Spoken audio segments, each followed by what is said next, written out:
Hello guys, welcome back to my channel. চলে আসলাম অনেক দিন পরে একটা মিনি ব্লগ নিয়ে।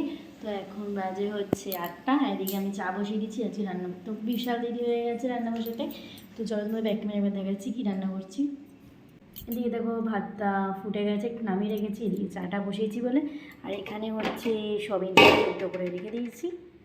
আর এদিকে চিচিঙ্গাগুলোকে ভেজে রেখেছি, পেঁয়াজটাও কুচিয়ে রেখেছি। এদিকে মিক্সারের জন্য এটা করে রেখেছি।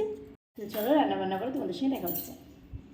আর এদিকে দেখো কড়াই গরম হয়ে গেছে, তেলও গরম হয়ে গেছে, তার মধ্যে দিচ্ছি হচ্ছে কালো জিরা। আর আমি আজকে চিচিঙ্গাটা পেঁয়াজ কুচি দিয়ে ভাজবো, তো পেঁয়াজগুলোকে কুচিয়ে রেখেছিলাম সেগুলো দিই। অনেক সময় অনেকে শুধুও ভাজে, তো শুধু খেতেও ভালো লাগে, একটু পেঁয়াজ দিয়ে ভাজলেও ভালো লাগে। তোমার বর একটু পেঁয়াজ দিয়ে ভালোবাসে খেতে আর কি ভাজা।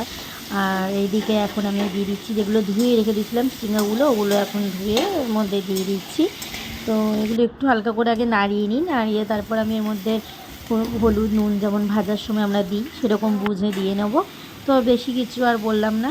আর এমনিতেও আজকে খুব একটা যে রান্না আছে তাও না, আজকে বেশি কিছু রান্না নেই। আজকে হচ্ছে চিচিঙ্গা ভাজা করবো, ওর জন্য একটা ডিম ভেজে দেবো, আর একটু সয়াবিনের তরকারি করবো। তো সয়াবিনের তরকারিটাও বেশি করে করবো না, অল্প করেই করবো, কারণ আমার শ্বশুরও নেই, শ্বশুর গেছে ঘুরতে। আর এদিকে আমার শাশুড়ি, আমি আর হচ্ছে আমার ননদ আর আমার বরেরই রান্না হবে। আর এইদিকে দেখো আলুগুলোকে ভেজে নিচ্ছি, গোটা জিরে আর হচ্ছে শুকনো লঙ্কা তেজপাতা ফোড়ন দিয়েছিলাম, আর গরম মশলা ফোড়ন দিয়েছিলাম।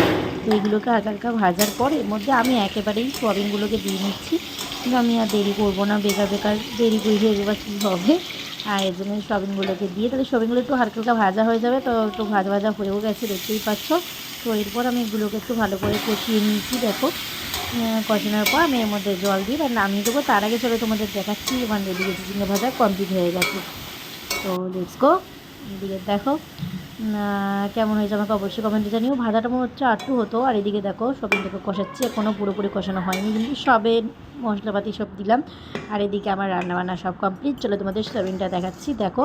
তো যদি ভালো লাগে আমাকে অবশ্যই কমেন্টে বলো, যদি না ভালো লাগে সেটাও আমাকে বলো। তোমরা যদি অন্যরকমভাবে কেউ রান্না পারো আমাকে জানিও। আর এদিকে রান্নাবান্না তো করে এখন হাঁপিয়ে গেছি, তো এখন বসে আছি। যদি ভিডিওটা ভালো লাগে তাহলে অবশ্যই লাইক কমেন্ট শেয়ার করতে ভুলো না। আমাকে যদি ফলো না করে থাকো তো অবশ্যই ফলো করে দিও। তো চলো টাটা, দেখা হচ্ছে নেক্সট ভিডিওতে।